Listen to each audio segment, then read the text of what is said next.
Très heureux d'être de retour parmi vous ce matin. Et ce matin, nous allons voir un sujet difficile. C'est difficile parce que c'est un sujet qui amène beaucoup de condamnation et parfois c'est un sujet qui amène de jugement de la part de d'autres croyants. C'est le sujet de la dépression pour quelqu'un qui est chrétien. Alors, on peut s'attendre à la dépression de quelqu'un qui n'est pas chrétien. Mais pour une raison ou pour une autre, on a tendance à dire, si on est chrétien, on ne peut pas être déprimé. Ah, oh, OK. Alors, si ça serait le cas, on devrait faire une note pour nos médecins et dire à tous leurs patients, si tu arrives à côté de quelqu'un qui est déprimé, donne-lui un verset de la Bible, ça va tout résoudre, n'est-ce pas? Eh bien, malheureusement, ce n'est pas tout à fait comme ça que ça se passe. Eh bien, que faire?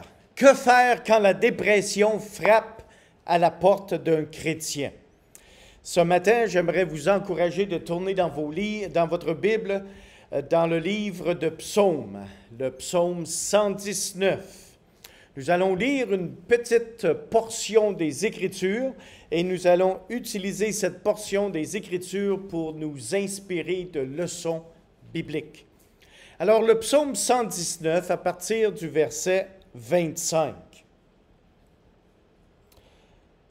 Le psaume 119, verset 25. Écoutez bien la première phrase. « Mon âme est attachée à la poussière. » Juste cette phrase-là vous donne l'aspect de quelqu'un qui est comme totalement déprimé au bout, comme on pourrait dire en bon québécois. Mon âme est attachée à la poussière. Ça, vous savez qui a écrit ça? Eh bien, c'est quelqu'un qui croyait en Dieu. Ici, on ne parle pas de son corps qui était attaché à la poussière, mais de son âme.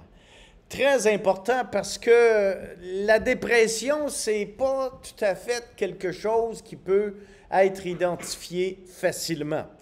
Mais c'est quelque chose qu'un individu ressent à l'intérieur de lui-même. Continuons la lecture. « Mon âme est attachée à la poussière, rends-moi la vie selon ta parole. » Alors, le désir du psalmiste, c'était de vivre selon la parole de Dieu. Verset 26, « Je raconte mes voies et tu m'exauces. Enseigne-moi tes statuts. Fais-moi comprendre la voie de tes ordonnances et je méditerai sur tes merveilles. Mon âme pleure de chagrin. Relève-moi selon ta parole. » Encore une fois, au verset 28, ça vous donne une image de quelqu'un qui est déprimé. Mon âme pleure de chagrin. Relève-moi selon ta parole. Éloigne de moi la voie du mensonge et accorde-moi la grâce de suivre ta loi. Je choisis la voie de la vérité, je place tes lois sous mes yeux. Je m'attache à tes préceptes éternels, ne me rends point confus. Et finalement, le verset 32, « Je cours dans la voie de tes commandements, car tu élargis mon cœur. » Prenons quelques instants de réflexion sur le passage que nous venons de lire ce matin. Posons-nous la question suivante. Peut-il arriver à un chrétien de perdre intérêt dans les choses spirituelles parce que celui-ci est déprimé dans la vie? Est-ce que ça peut arriver? Eh bien, je ne sais pas si vous avez vécu la vie chrétienne bien longtemps. Mais si vous n'avez jamais eu cette expérience, c'est probablement parce que vous n'avez pas eu l'occasion de vivre la vie chrétienne assez longtemps. Mais il y a des solutions tangibles, des solutions possibles. Peut-il arriver à un chrétien d'être dans une condition continuelle de dépression? Eh bien, ceci sont des questions que nous pouvons nous poser ce matin. Quelles peuvent être les causes de la dépression? Eh bien, il y en a qui sont évidentes. Par exemple, il peut y avoir des causes physiques. Oui, il y a des causes physiques qui poussent un individu à avoir des problèmes de dépression. Et ça, c'est la réalité de la vie, c'est la réalité du corps humain. Eh bien, une mauvaise santé, par exemple. Quelqu'un qui est toujours, continuellement malade, excessivement. Attendez-vous à ce que cette personne-là soit frappée plus souvent par la dépression. Ça peut être une fatigue qui est excessive parce que l'individu brûle la chandelle par les deux bouts. Quand t'en fais trop, tout le monde a une limite physiquement parlant. Quand tu arrives au bout de ta limite, eh bien, maintenant, c'est plus difficile émotionnellement. Ça peut être même un problème médical. Je me rappelle d'une certaine dame dans une église en Ontario. On aurait dit que quand cette femme perdait les pédales, c'était comme si un démon avait été lâché lousse dans la famille. C'était vraiment, vraiment quelque chose pas beau à voir, pas du tout. Puis finalement, il a été découvert que sa situation était causée par un manque de balancement d'hormones. Et une fois que ça a été pris soin, tout d'un coup, c'était pas la même femme du tout. Oui, les amis, il peut y avoir des situations de dépression qui sont causées par des problèmes physiques. Ça peut être aussi une très mauvaise alimentation qui conduit à un gain important de poids et on n'est pas trop heureux avec le soi et ce qu'on les autres peuvent voir de nous. Ça nous affecte, ça nous déprime. Mais il y a des situations physiques qui peuvent nous déprimer, mais il y a aussi des situations spirituelles. C'est incroyable à travers les années de ministère.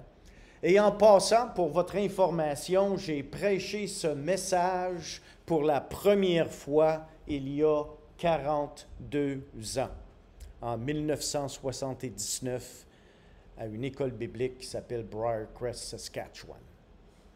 Alors, j'ai pu observer à travers les années la culpabilité sur le cœur et la vie des gens dans le ministère.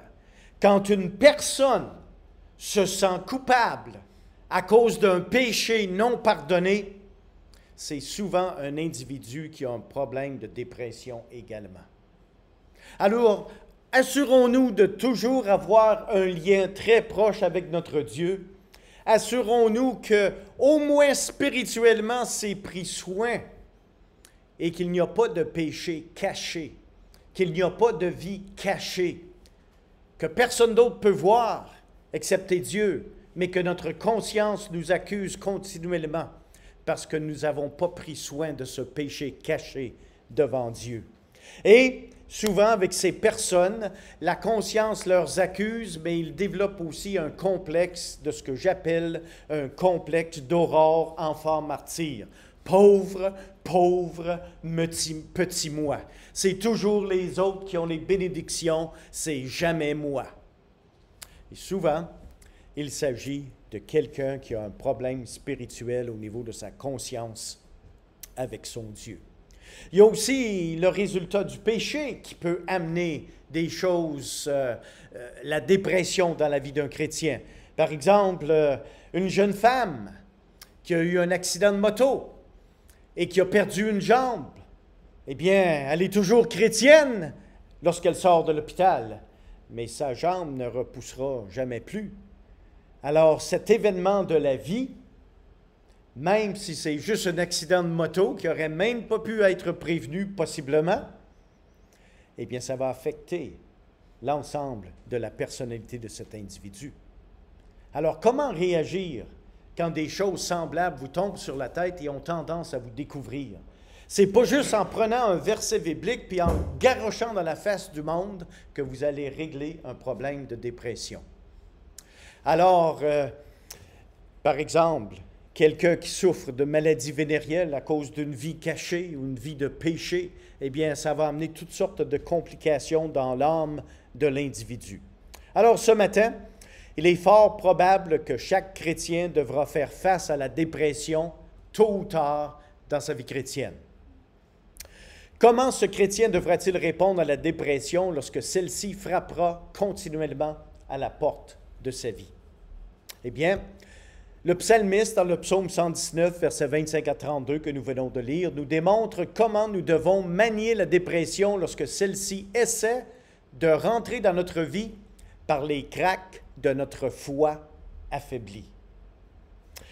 La première chose que nous apprenons, c'est lorsque nous considérons la condition misérable de la personne déprimée. Je vous ai demandé tout à l'heure de noter la première partie du verset 25.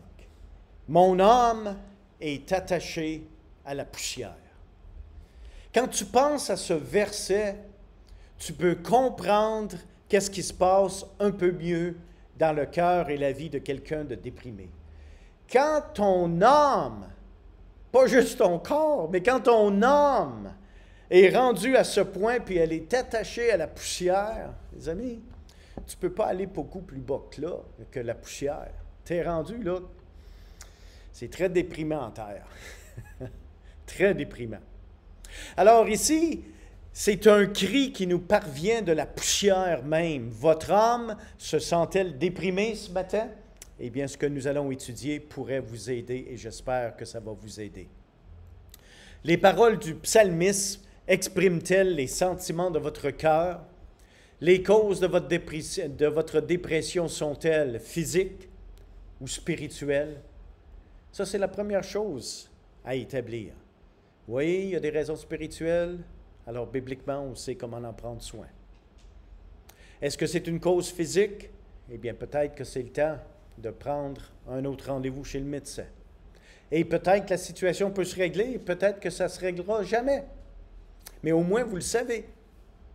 Juste le fait que vous le savez peut certainement vous aider. Il y a un cri ici que nous voyons par le psalmiste, un cri pour de l'aide. Et c'est en toute humilité que le psalmiste reconnaît l'état minable de sa situation. Si l'état minable de la situation du psalmiste peut arriver à quelqu'un comme le psalmiste, eh bien, sachez une chose, ça peut vous arriver à vous et à moi. Mais c'est dans cette humilité que le psalmiste a su à qui adresser sa prière. Il a adressé sa prière à Dieu. De la poussière au ciel. Oui, il y a des solutions. La prière de la personne déprimée. Avez-vous remarqué le verset 25, deuxième partie? « Rends-moi la vie selon ta parole. » Le désir du psalmiste, c'était que sa vie soit vraiment la vie de quelqu'un qui était racheté. C'est certain que quand quelqu'un est déprimé, tu n'as pas la joie de vivre dans le Seigneur comme ça serait ou comme ça devrait être. Alors c'est normal de prier, Seigneur, rends-moi la vie selon ta parole. Seigneur, tu as dit ça dans ta parole, je veux vivre, je veux ressentir ça dans ma vie. Alors c'est là que le psalmiste a prié à Dieu. Et ici, non seulement il a fait appel à la bonne source qui est Dieu, ce qui est impossible à l'homme est possible à Dieu. Pourquoi un chrétien déprimé devrait-il prier à Dieu de lui rendre la vie selon sa parole? Eh bien, c'est à cause de la condition de l'homme. Souvenez-vous de ceci, les amis. L'homme n'est que poussière. Ce n'est pas par notre propre force que nous allons vaincre la dépression. Souvenons-nous de ceci. En tant que chrétien, on devrait le savoir encore mieux. Parce que des petits chrétiens qui sautent de joie, là, c'est beau à voir, mais ça ne durera pas toujours. Parce que ces petits chrétiens-là qui sautent de joie, merveilleux, gloire à Dieu, on espère qu'un jour, ça va être nous autres. Mais il va y avoir des moments dans la vie de ce petit chrétien qui va avoir besoin du psaume 119, versets 25 à 32. Parce que ça va finir par arriver.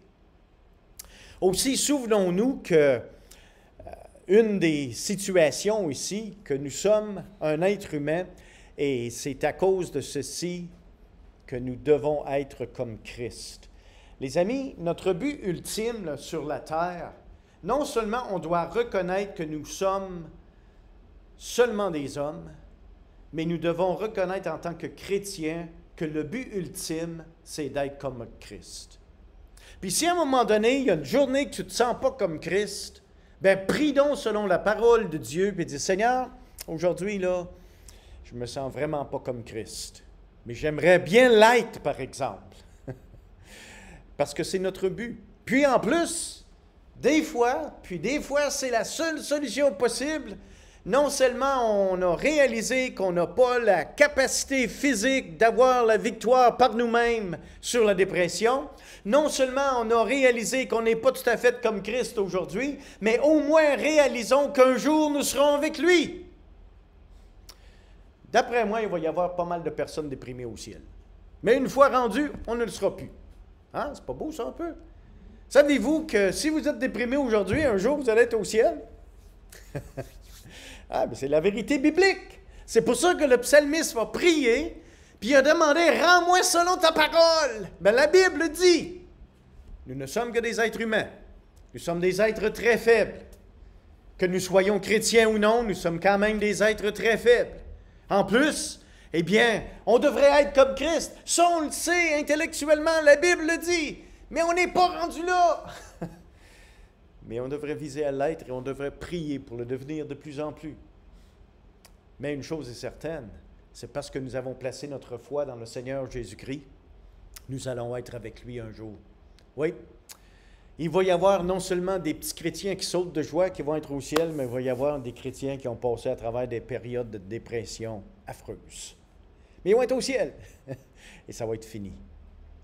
Eh bien, avez-vous remarqué l'honnêteté du psalmiste au verset 26, la première partie du verset?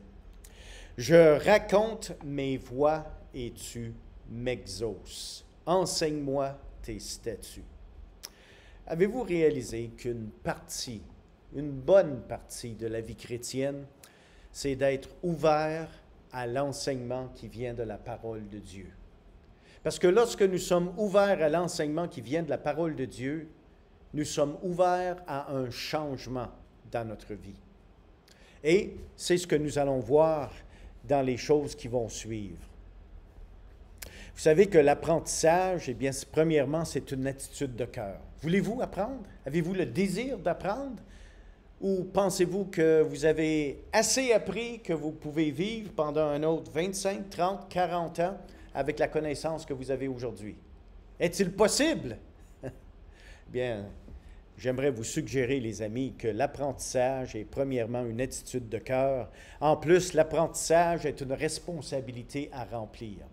On a une responsabilité de s'éduquer. Mais savez, réalisez qu'avec l'éducation vient la responsabilité devant Dieu aussi.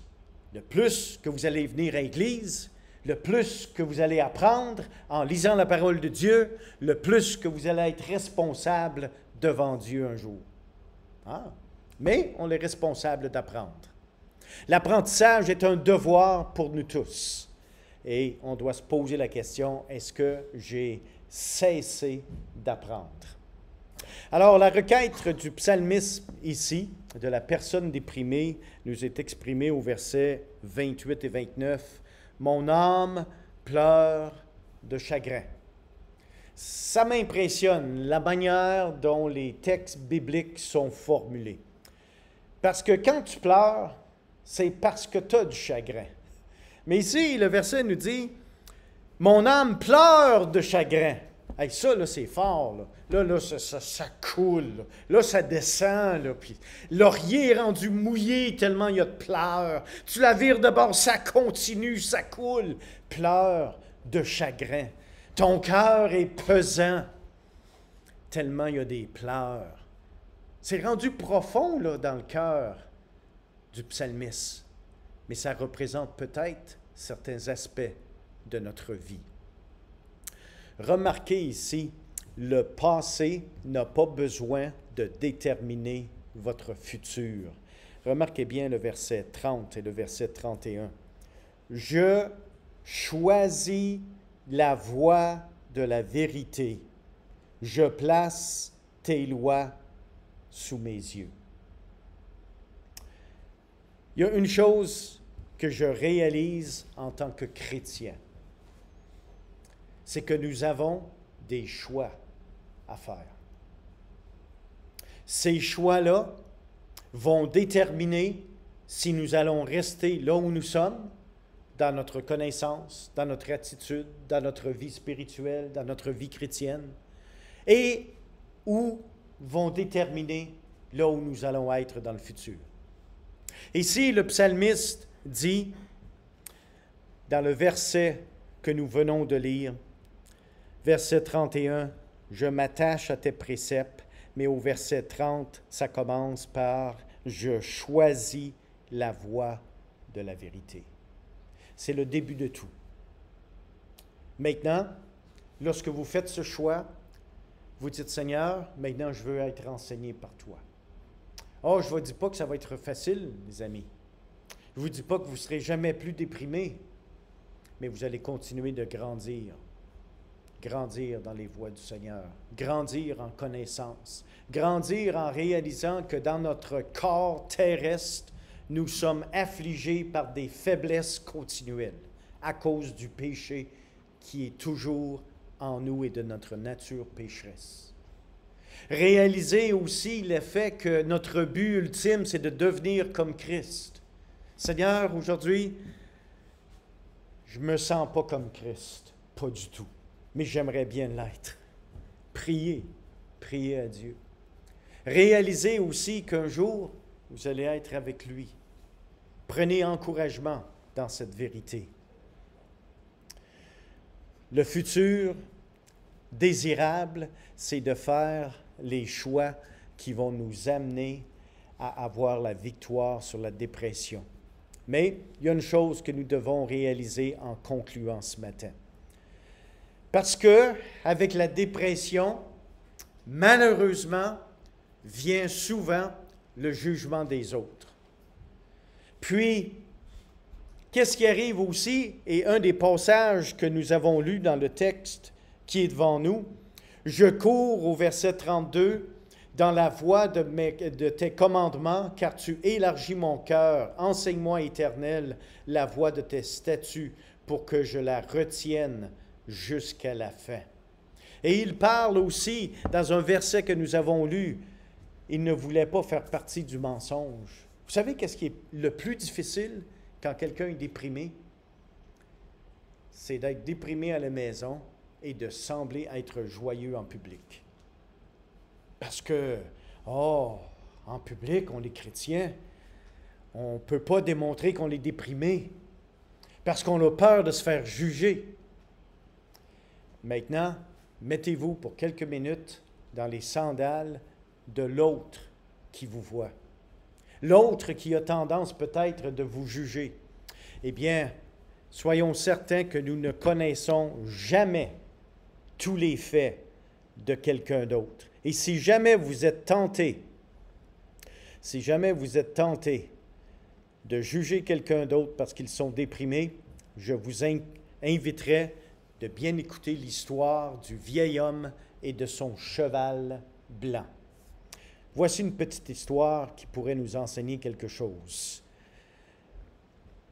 Il y avait une fois un vieil homme qui vivait dans un village minuscule.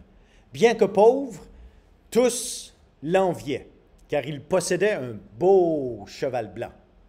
Même le roi convoitait son trésor.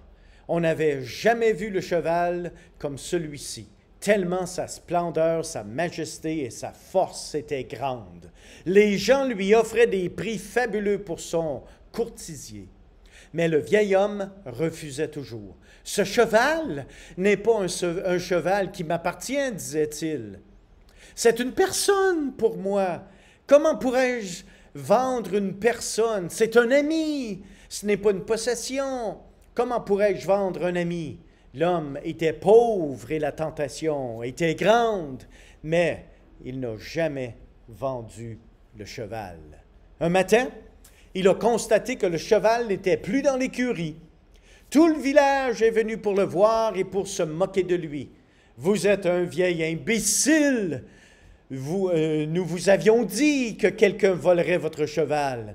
Nous vous avions averti que vous seriez volés. Vous êtes si pauvres, comment pourriez-vous espérer protéger un animal d'une si grande valeur? Il aurait été préférable de le vendre. Vous auriez pu obtenir n'importe quel prix pour ce cheval. Aucune somme n'aurait été trop élevée. Maintenant, le cheval est parti et vous êtes aux prises avec le malheur. Le vieil homme répondit, « Ne parlez pas trop rapidement. Dites seulement que le cheval n'est plus dans l'écurie. C'est tout ce que nous savons. Le reste n'est qu'un simple jugement. Si j'ai été maudit ou pas, comment pouvez-vous le savoir? Comment pouvez-vous juger? » Les gens lui ont alors résisté en disant, « Ne nous prenons pas pour des imbéciles. Nous ne sommes pas des philosophes, mais la philosophie n'est pas nécessaire ici. Le fait est simple. Votre cheval étant parti, vous faites face à une malédiction. » Le vieil homme parla de nouveau et dit, « Tout ce que je sais est que l'écurie est vide et le cheval est parti. Le reste, je ne sais pas. Je ne sais pas si c'est une malédiction ou une bénédiction. Je ne peux pas le dire.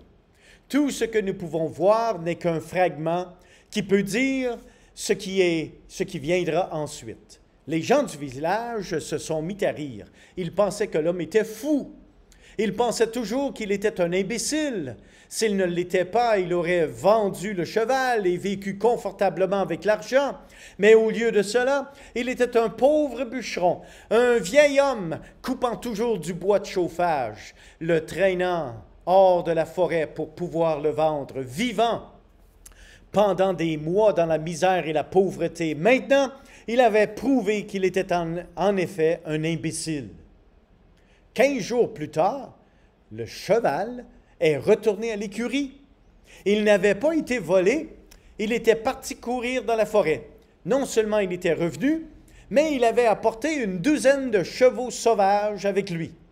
De nouveau, les gens du village se sont réunis autour du bûcheron et lui ont dit, « Vieil homme, vous aviez raison et nous avions tort. Nous avions pensé que c'était une malédiction, mais en fait, il s'agissait d'une bénédiction. Pardonnez-nous, s'il vous plaît. » L'homme leur répondit, « De nouveau, vous concluez trop rapidement. Dites seulement que le cheval est de retour et qu'une douzaine de chevaux sont venus avec lui. Mais ne jugez pas. Comment savez-vous si c'est une bénédiction ou non? Vous voyez seulement un fragment. À moins que vous ne connaissiez l'histoire dans son entier, comment pouvez-vous juger? Vous lisez seulement une page d'un livre. Pouvez-vous juger le livre entier?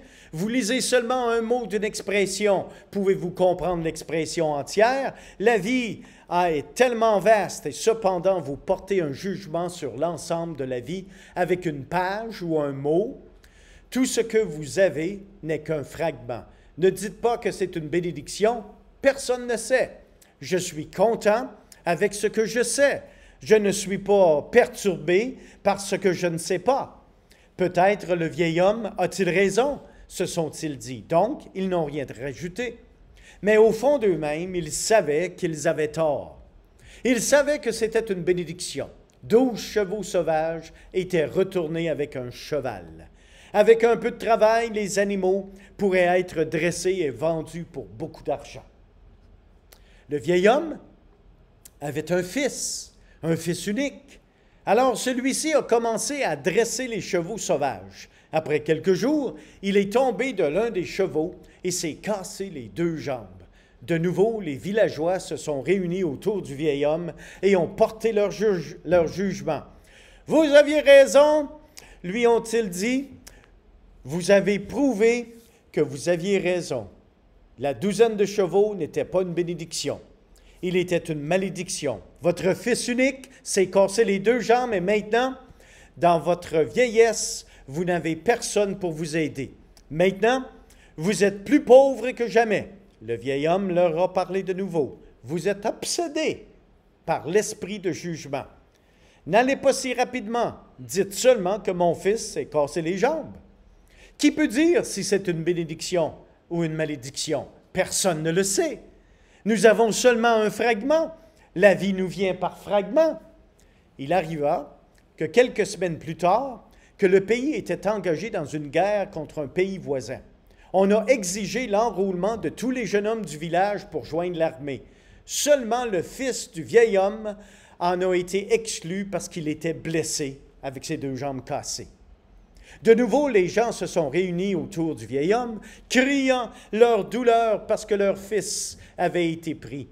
Il y avait peu de chances qu'il reviendrait un jour. L'ennemi était puissant et la guerre semblait perdue d'avance. Ils ne reverraient jamais leur fils. « Vous aviez raison, vieil homme, lui ont-ils dit en pleurant.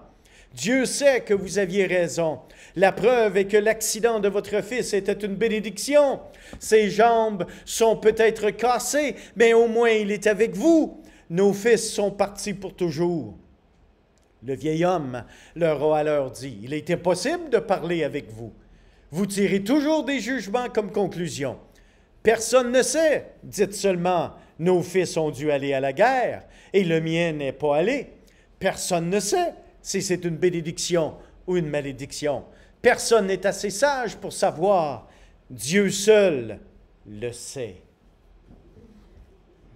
Bien-aimés, que Dieu me garde de passer jugement sur ceux qui traversent à travers une période de dépression. Et si c'est vous qui passez à travers une période de dépression, les amis, eh bien, est-ce que c'est une bénédiction ou est-ce que c'est une malédiction? Dieu seul le sait, mais il est au contrôle. Votre choix, c'est de dire, « Seigneur, rends-moi selon l'enseignement de ta parole, parce que je ne suis pas là où je devrais être. » Et pensez à ce que vous allez devenir en Christ. Pensez à ce que vous allez être une fois rendu au ciel avec lui. Que le Seigneur vous encourage avec le psaume 119 et les versets que nous avons lus ce matin.